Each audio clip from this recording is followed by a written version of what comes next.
Hello, this is Matt on the Moon Lambo channel. You know, it takes a lot of money if you want to have 1 million XRP. I mean, even today, and this is before the bull run starts, it would still cost you about $620,000 if you wanted to be in the 1 million XRP club, right? And it's just going to be more and more unattainable because as time passes, it'll be fun to look back on videos like this when we're talking about, 25 cent XRP, which we've seen not too distant past. We saw 32 cents at the beginning of this year, 62 cents now.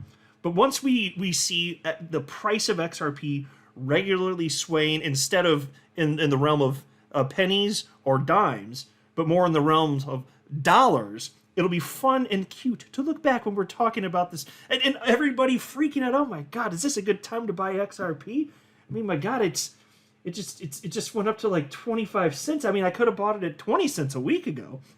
Who cares when it's 10 or 20 or whatever dollars, But all this to say, like, yes, it takes a lot of money to have 1 million XRP, but it's not gonna matter in the end. For those of us that are here early, the good news is, like, we don't need, because almost nobody has 1 million XRP.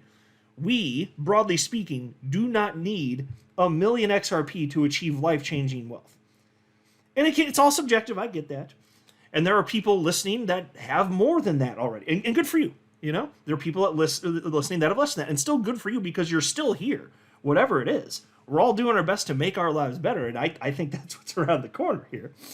But there's this headline from the Crypto Basic. Over 1,900 XRPL wallets now hold 1 million plus XRP, while 28 wallets hold at least 500 million XRP. There was also this headline from the Crypto Basic. Ripple aims to capture a chunk of the cross-border payment sector, set to hit $300 trillion by 2030. Now, folks, we'll see if that happens as time passes, but that is so much bigger than what it is right now, and I just think about this and the use case for XRP as a bridge currency.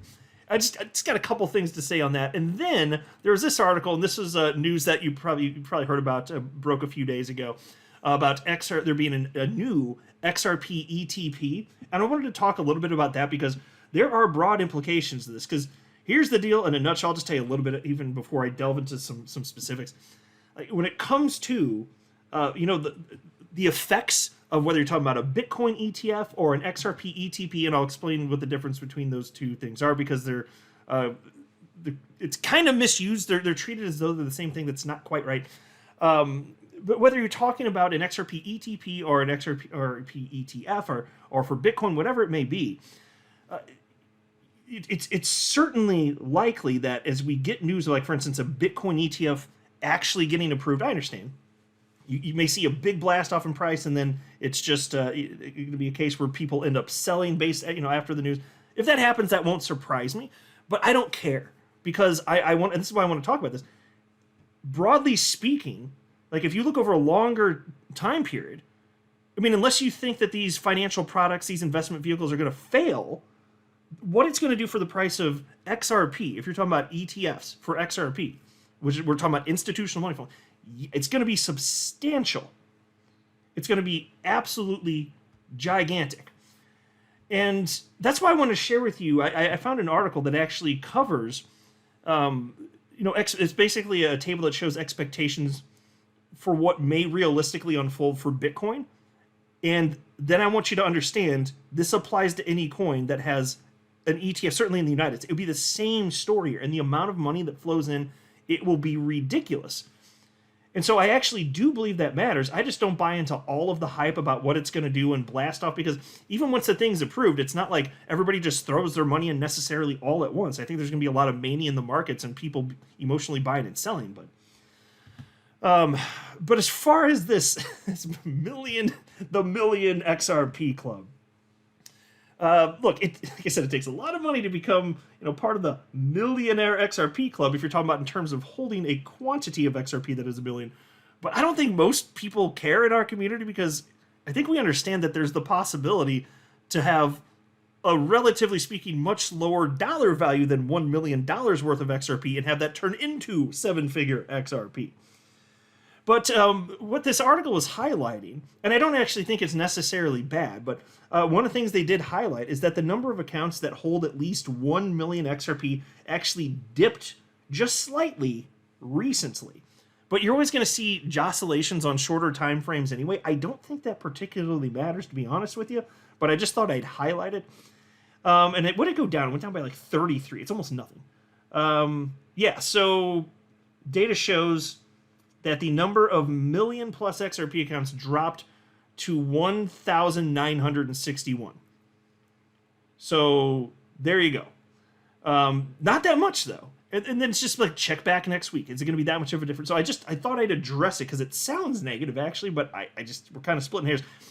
And then you can look at the larger accounts though, and there's actually been an uptick. And it's even more difficult to get into this particular bracket. So presumably it's going to be all more like on an institutional type of level, the types of entities that would have these accounts. But they noted for the accounts that have 10 to 20 million XRP, there's been an uptick from 154 to 159. So all that to say, there's such small movements in my opinion, I don't think it's worth reading into that at all. Because what really matters is the type of adoption and that we've seen for this entirety of this year. So we saw that there were increasingly institutions making bets on XRP, purchasing XRP, with the expectation earlier this year that ultimately XRP would have legal clarity. And then we saw another uptick in terms of institutional purchases for XRP after that happened. So directionally, we're going where we want to go, and price-wise, we've been going where we want to go. And it shouldn't be that surprising. XRP is the only large-cap coin in the United States that has legal clarity. It's the only one. And yes, people and institutions are acting as you would expect them to as a result of this. Which is why I'm saying in the short term, if you're looking at a particular metric, maybe don't read that much into it.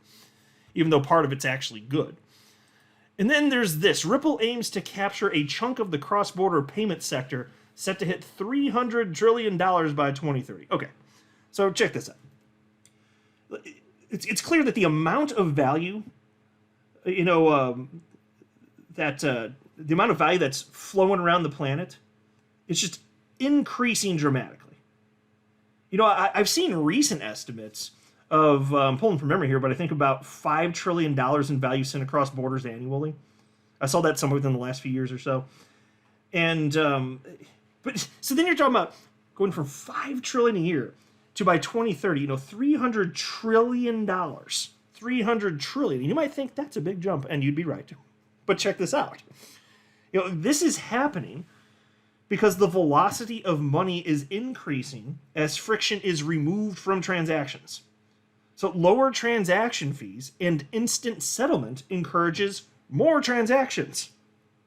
It doesn't mean there's way more money in circulation, although the way governments debase their currencies, I'm not saying that there wouldn't be. I'm just saying the reason for this specifically is because people will be more willing to move money around for various reasons, especially smaller transactions more frequently, and all of that adds up. Because if the transactions are about free, you're going to see way more of this. So going from 5 trillion to 300 trillion might sound like a crazy amount over that short a period of time, but maybe not. You're just talking about the velocity of money, and then you're stacking those dollar figures one on top of the next, right? And so with this, and the reason I wanted to highlight this, with this, the need for XRP will increase dramatically. And there will be increasingly opportunities for value to be bridged by XRP. And it's always going to be needed. And not that XRP is going to get 100% of market share for this particular use case. It doesn't need to. It doesn't matter. And XRP does other stuff on top of that.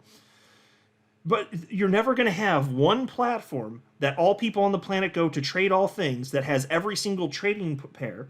Therefore, if you want to convert from one asset to another, it doesn't even have to be specifically traditionally just fiat currencies. You can bridge whatever using XRP. Well, there's an increased need for that. And if you're talking about XRP, which is blazing fast, it's perfect for this particular use case.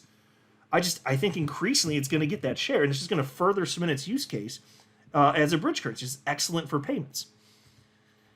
But anyway, this piece reads as follows. Ripple is looking to capture a chunk of the ever-expanding payment sector, projected to hit $300 trillion by 2030, with its payment offerings that leverages XRP for cross-border settlements. Pegah Sultani, Ripple's head of payments product, recently shed light on how the San Francisco-based technology firm looks to solve the existing problems domiciled in the sector by using blockchain technology. In a presentation, Soltani emphasized that the sheer magnitude of money that moves across borders, amounting to trillions of dollars annually, fascinates her. She noted that sources project this value to grow to a whopping $300 trillion by 2030. And folks, that's the first time I've seen that particular figure. I don't know what it'll be by the time we get to 2030. I don't pretend to know, but something substantially bigger than greater than what it is now. How could it not be? Because if it's not, then the velocity of money hasn't increased, which means the technology hasn't been adopted, which would mean that we're all wrong about crypto and XRP and everything. I don't believe that. I think she's likely to be correct here. Piece continues. However, Soltani identified several issues with cross-border settlements despite the growth of the sector. According to her, the scene faces problems such as slow transactions, expensive fees, and several errors during value processing. And she went on to say, quote, "Fortunately, at Ripple, we are changing the way value moves around the world. We use blockchain technology and digital assets to enable faster, more affordable, and more transparent payments for both our customers and their customers," end quote. Yeah, that sounds about right. And as this increasingly takes hold, more people jumping into crypto in general, XRP getting cemented for various use cases, which, I mean, it's already here. Like, it's already reached this type of network effect where it's very clear it's not going to, XRP's not going away. That just sounds like silly nonsense talk to me at this point. It's 2023, son. It's here. But you are going to see, as more money flows into crypto and people want to diversify into the asset class, XRP is going to get a piece of that. And the more stuff it does, the more confidence people will have that they should put in more money if they want to diversify into the crypto asset class. And so the more confident they are, the dollars chase where the value is. And that's XRP, because XRP is valuable. And I don't mean specifically in terms of price there. I mean, it is. But in terms of it actually solving problems, the money goes to that. That's what I'm saying here. And we're going to keep seeing that. So let's talk about the ETP news. And this broke again a few days ago, so you may have heard about this by now. But there's this article a few days ago from the Crypto Basic, just in. Technology company DeFi Tech to launch new XRP ETP next month. And so I'll just note, because you may have seen people treating ETP and ETF as though they're the same thing. Well, ETP, exchange traded product, is a catch-all term which is used to describe products that trade on exchanges. And one such product category is ETF, exchange traded fund. So while the terms ETP, exchange traded product, and ETF, exchange traded fund, are frequently used interchangeably, they aren't the same thing. But an ETF is an ETP, because again, it's under that catch-all, all of the ETP umbrella. So this XRP ETP, which I'll run through in a minute in case you missed the news, it's a derivative of XRP basically. So but here's the cool thing. Check this out. It's going to track the price of XRP. That's what this ETP will do.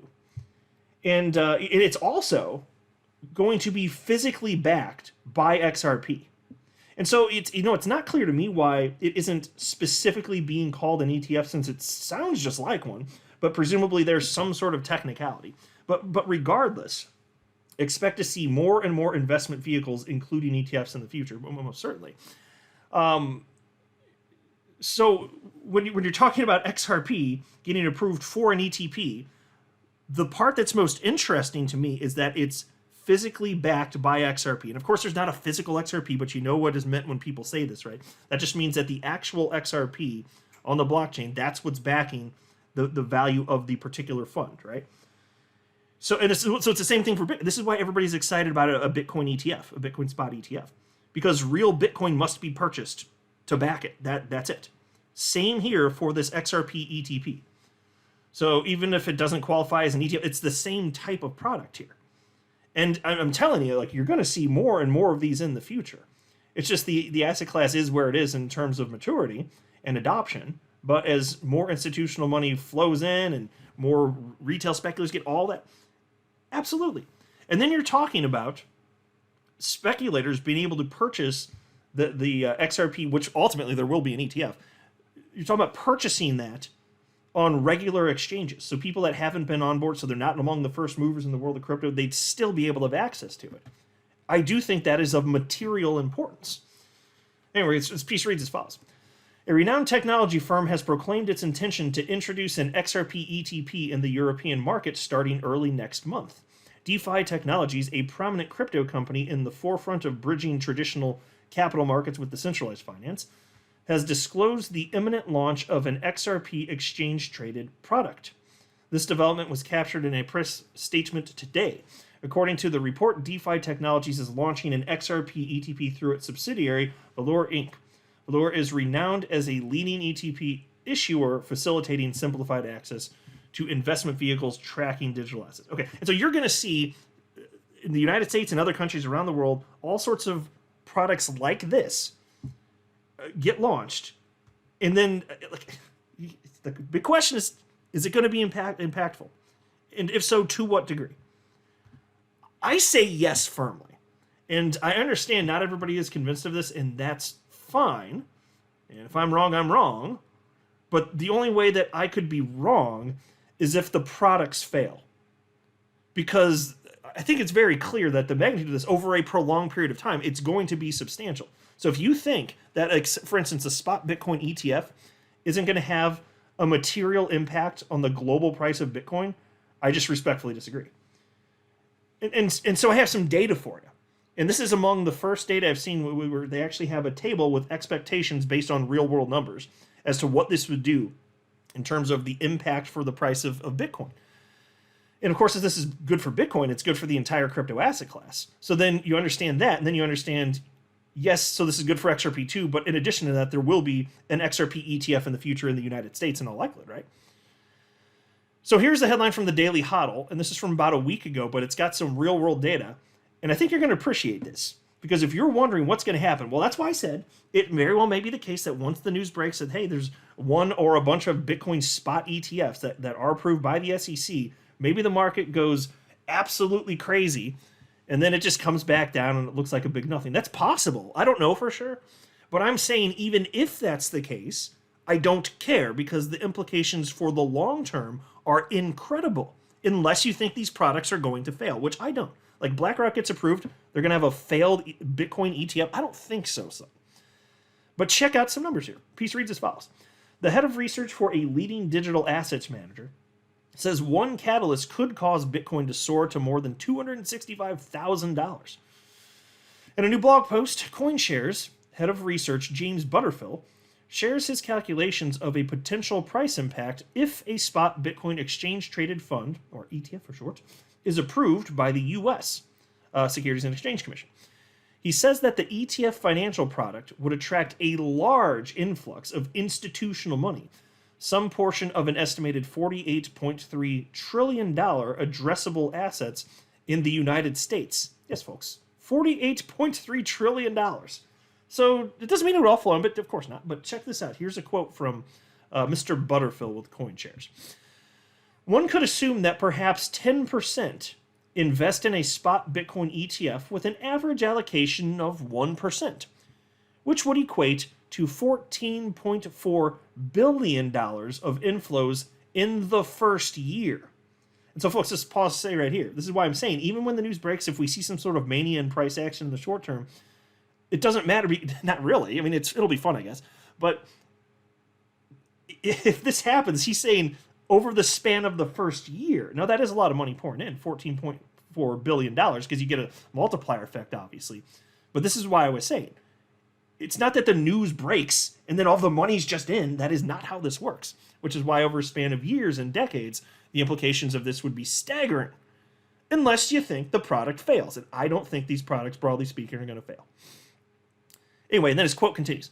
There does seem to be a relationship between inflows as a percent of assets under management and change in Bitcoin price. If we take the aforementioned $14.4 billion of inflows, the model suggests it could push the price up to $141,000 per Bitcoin. The problem with the estimate of inflows is that it is very difficult to ascertain exactly how much inflows there will be when the spot ETFs are launched. Below is a simple matrix with a varied set of inflows and its potential impact on the Bitcoin price. End quote. And so for those of you that care to look at the screen, you can see the table here. And so it's a little all over the place, and that's fine. But in terms of, because we don't know for sure the quantity of institutions that will actually put money in, even in the first year, for example, and then those ones that do, how much are they putting in? Is it going to be 1%? Good chance it may just be 1%, but that's still something. That's still a lot. You're talking about billions and billions of dollars here. But then the question is, if that happens, what type of multiplier effect do we get for the price of Bitcoin if this happens? And the expectation is there that even if you're on the conservative side, you'd be looking at that type of price for Bitcoin as a result of this. And then you can imagine what that means for the rest of the crypto asset class, because whatever multiplier Bitcoin gets this market cycle, yay, but XRP is going to dwarf that in terms of performance. I firmly believe that. I mean, it's got legal clarity, it's trusted, it's been battle tested, it's here after over a decade. Everything, including the kitchen sink, has been thrown at it, and it's still here, damn it. It ain't going away. There will be a certain particular level of confidence, I believe, that when the time comes, it's just going to run like crazy. And the people that don't want to buy it at 62 cents, they're going to want to buy it at $10. That won't surprise me in the least. But all this to say, when these products get launched, and like I said, unless you think they're going to fail, it's going to go crazy. So when there is, in the United States, an XRP ETF, the concept that I'm sharing, it's the same thing here.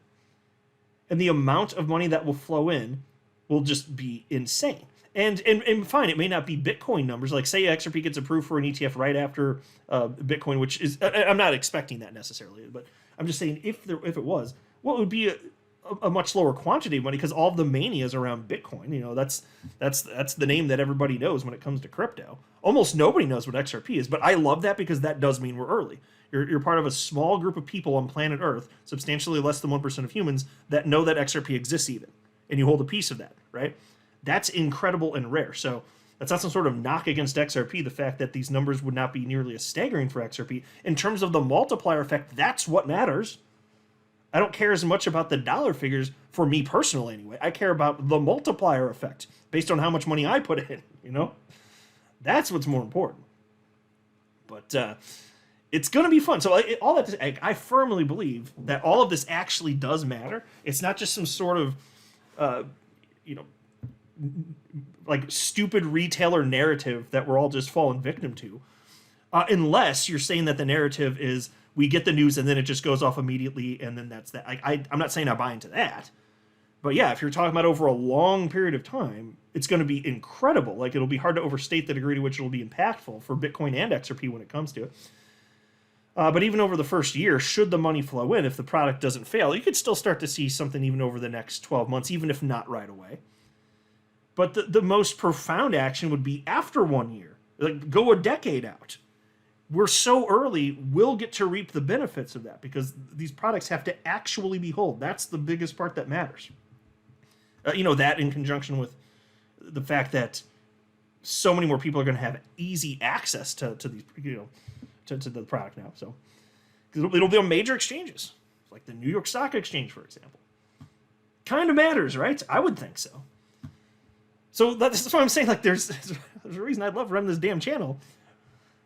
There's so many reasons to be excited. We are so early. We actually did find something special, and it's been a rocky journey. There's been a lot of nonsense. I mean, I thought it was bad enough just putting up with those little toxic Bitcoin maxi trolls back in 2017, but then the SEC came in with Kim Jong-Gensler and his winged spawns of Satan suing us into oblivion, although not literally, as technically they might as well have. It's been quite the journey, but it's going to all be worth it in the end. And even though it's taken some curves that I never would have guessed, wow, what an experience. Part of history, folks. Part of history, folks. And the best is yet ahead. I'm not a financial advisor. You should not buy or sell anything because of anything I say or write. That would be a very, very, very bad idea. Until next time, to the moon, Lambo.